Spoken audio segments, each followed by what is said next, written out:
Hello friends, आप लोगों का इस नई वीडियो में स्वागत है। आज के हम अपनी इस नई वीडियो में एक नया क्वेश्चन करने वाले हैं और आपको दिख रहा होगा ये अभी तक जो हमने क्वेश्चंस किया था इससे बिल्कुल ही अलग है।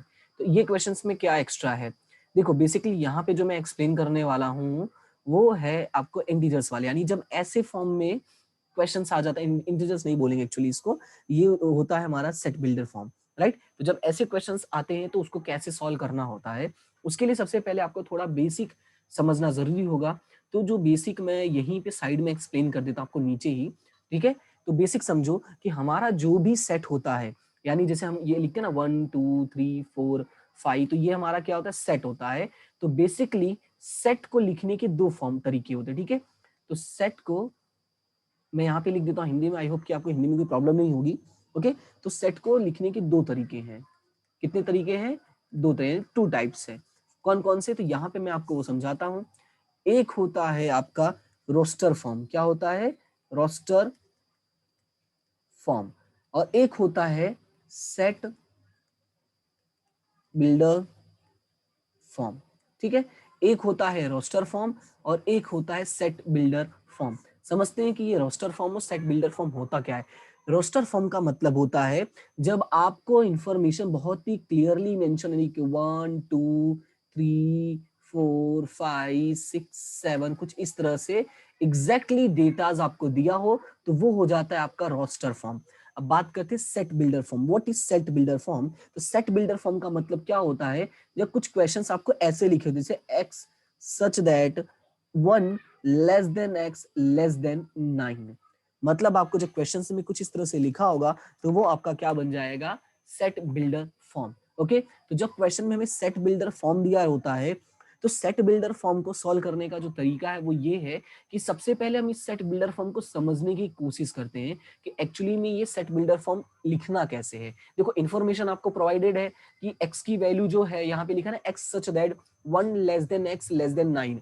इट मींस क्लियरली बोला है जो x की वैल्यू है, राइट, वो एक से बड़ी है। 1 is less than x, it means we I can say x is greater than 1 and less than 9, यानी x की जो वैल्यू है वो 1 से ज्यादा है और 9 से कम है।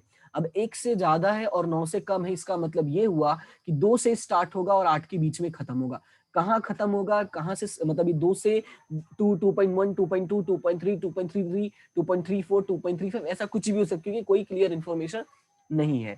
तो लेकिन एक चीज कंफर्म है कि 2 से स्टार्ट होगा और खत्म कहाँ पर होगा, 8 पर खत्म होगा। रीजन ये है, क्लियरली बोला है कि x की वैल्यू 1 से बड़ी है बट 9 से छोटी है। x इज ग्रेटर देन 1, इसका मतलब क्या होता है कि ये बड़ा है। याद रखना, इसका मुंह जिसकी तरफ होता है वो बड़ा होता है, राइट, इसको लार्जर बोलते हैं। एक्स इज लार्जर देन या greater than.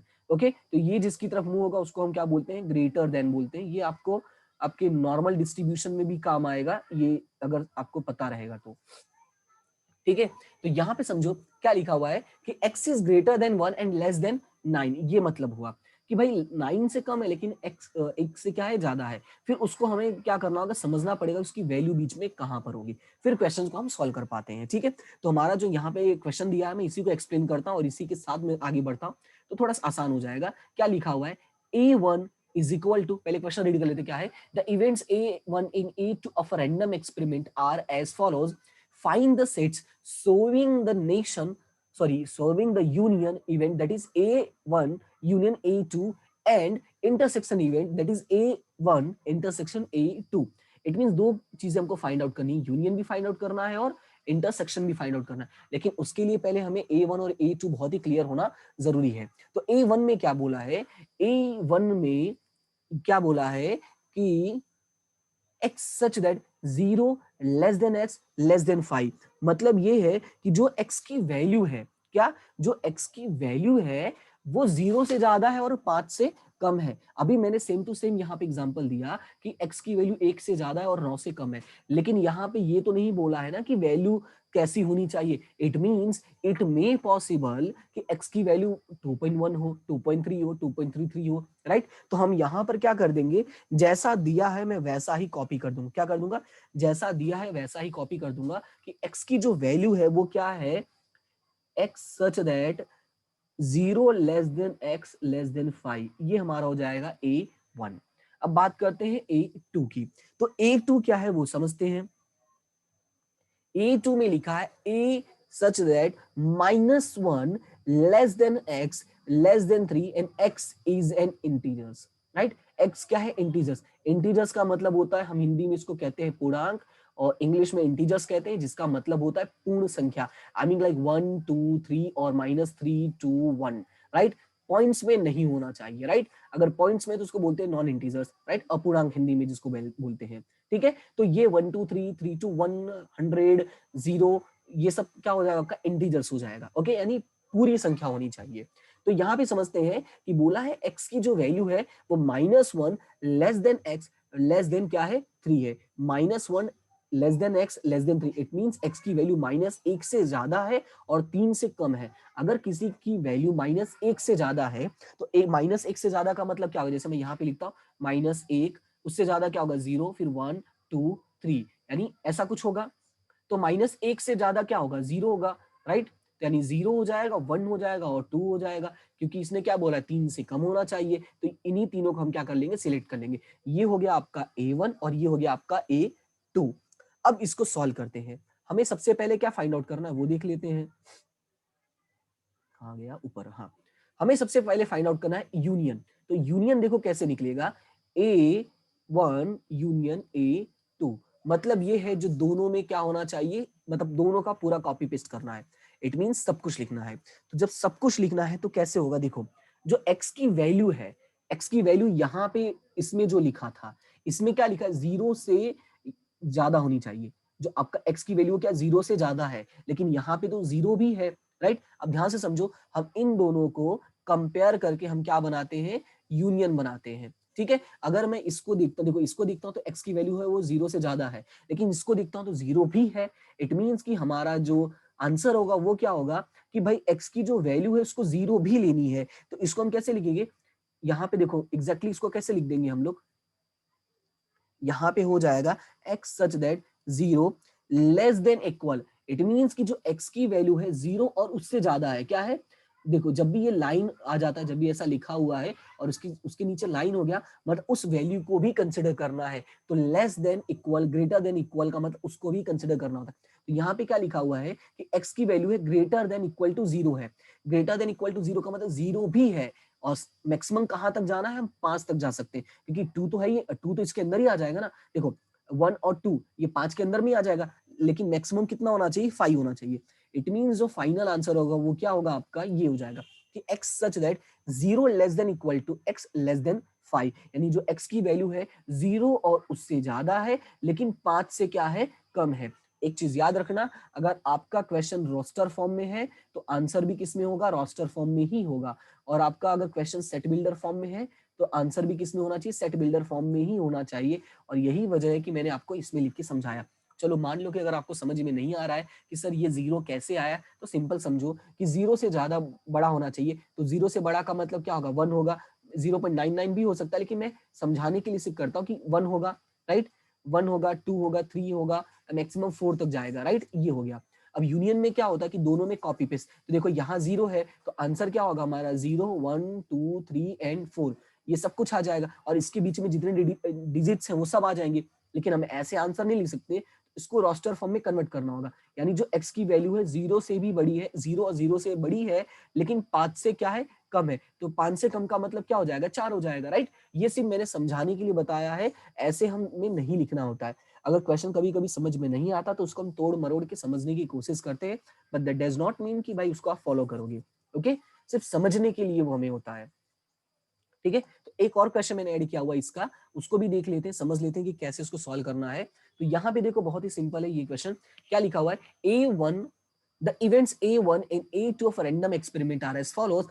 Find the sets showing the union A1 union A2 and intersection event A1 intersection A2। हमारे पास दो क्वेश्चन है। क्या लिखा है? x such that 2 less than equal to x less than 6, मतलब क्या बोला है कि जो x की वैल्यू है 2 और उससे ज्यादा होनी चाहिए, लेकिन 6 से कम होना चाहिए, राइट? क्या बोला? 2 और उससे ज्यादा होना चाहिए, लेकिन 6 से कम होना चाहिए। सेकंड में बोला है कि x such that 3 less than x, यानी x की वैल्यू 3 से क्या है? ज्यादा है, लेकिन लेस देन 9, लेकिन उस 9 से क्या है? कम है। साथ में एक और कंडीशन बोल दिया कि x is a natural number, natural number का मतलब 1 2 3 4 5 6 7 8 9 10 आपका ये नेचुरल नंबर हो गया, राइट? यानी पॉइंट्स वाली बात यहाँ पे नहीं बोला है। तो इसको देखो हम लिख कैसे लेंगे, तो आपका जो A1 होगा, तो A1 देखो कैसे बनेगा, 2 से मतलब यहाँ पे बोला ना x की वैल्यू जो 2 and 2 से ज्यादा है, तो 2 and 2 का मतलब 2 हो जाएगा, 3 होगा, 4 होगा, 5 होगा, 6 तो नहीं हो सकता क्योंकि बोला है 6 से कम होना चाहिए। लेस देन 6 का मतलब क्या हो जाएगा, 6 से कम होना चाहिए लेकिन उससे ज्यादा नहीं हो सकता। ये हो गया आपका पहला। सेकंड में बोला है A2। अब A2 आपका क्या होगा वो देखो, A2 के लिए क्या बोला है, 3 less than x less than 9, यानी जो x की वैल्यू है 3 से ज्यादा है। 3 से ज्यादा का मतलब शुरू कहां से होगा, 4 से होगा, 5 6 7 8, मैक्सिमम कहां तक जाएगा, 8 तक, क्योंकि बोला लेस देन 9, इट मीन 8 के ऊपर नहीं जा सकता है। क्लियर है इतना? अब हमें फाइंड आउट क्या करना, देखो ये मैंने क्या कर दिया, इसको मैंने क्या किया है, सबसे पहले मैंने इसको रोस्टर फॉर्म में कन्वर्ट कर दिया, समझाने के लिए मैंने कन्वर्ट किया है ताकि थोड़ा आसान हो जाए। अब उसके बाद हमें फाइंड आउट करना है A1 union A2, right? A1 union A2, question आपके सामने लिखा हुआ है, ये रहा हमारा A1 और ये रहा हमारा A2। मैं डायरेक्टली यूनियन फाइंड आउट करता हूँ, तो डायरेक्टली यूनियन का मतलब सब कुछ लिखना है, यानी 2 से शुरू होगा, 2 3 4 5 6 7 8, ये हो जाएगा आपका पूरा यूनियन। लेकिन आंसर ऐसे नहीं लिखना है, आंसर कैसे लिखना है वो देखो। आंसर हम यहाँ पे क्या लिखेंगे, x सच दैट 2 है, x की वैल्यू क्या है, 2 है, उससे बड़ी है, right? Equal to x is greater than equal to 2 and less than equal to 8, means क्या है कि जो x की वैल्यू 2 और उससे बड़ी और 8 और उससे छोटी है, यानी 8 इक्वली 8 हो जाएगा।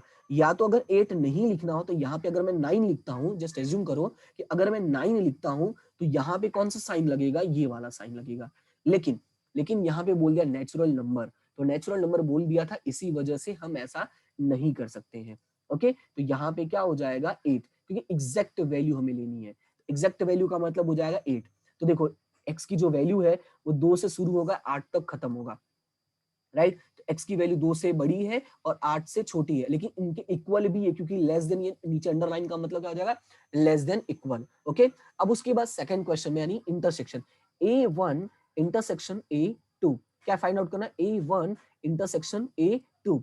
A1 इंटरसेक्शन A2 का मतलब दोनों में जो कॉमन है, तो कॉमन क्या दिख रहा है, दोनों में कॉमन है 4 और 5, क्या है दोनों में कॉमन, 4 और 5, तो यहाँ पे हो जाएगा आपका आंसर 4 and 5। अब इसको लिखोगे, अब देखो ये दो ही वैल्यू है, दो वैल्यू कैसे लिखोगे कि x such that where x is equal to 4 and 5, क्योंकि अब इसको सेट बिल्डर फॉर्म में कैसे लिखोगे भाई, ये कि 4 से और 5 के बीच में है, ऐसा तो नहीं लिख सकते ना, क्योंकि दो डिजिट के लिए क्या ऐसा लिखना, तो डायरेक्टली वी कैन राइट कि x such that where x is equal to 4 and 5, तो ये आपका हो जाएगा intersection. Okay, so I hope कि आपको क्वेश्चन समझ में आ गया होगा कि कैसे करना होता है, जब भी क्वेश्चन हमें ऐसे फॉर्म में लिखा होगा उसको कैसे सॉल्व करना होता है। अगर कोई भी क्वेश्चन में डाउट होगा तो बिंदास कमेंट सेक्शन में बता सकते हो, और अगर चीजें समझ में आ रही हैं तो भी कमेंट सेक्शन में बता के पॉजिटिव नेगेटिव जो भी रिस्पॉन्स है वो दे सकते हो। कमेंट करोगे थोड़ा मुझे भी आइडिया लगेगा कि क्या है क्या नहीं है। ओके, और अगर आप वीडियो आपको अच्छा लग रहा है तो लाइक शेयर एंड सब्सक्राइब जरूर करना, और अगर ये सारी चीजें आप करते हो तो आपको बहुत बहुत थैंक यू। अगर नहीं करते हो तो कोई बात नहीं, लेकिन करते हो तो बहुत बहुत थैंक यू। एंड इसी तरह से हंसते रहो, मुस्कुराते रहो, पढ़ते रहो, आगे बढ़ते रहो। मिलते हैं हम अपने नेक्स्ट वीडियो में, तब तक के लिए thank you so much and have a good day.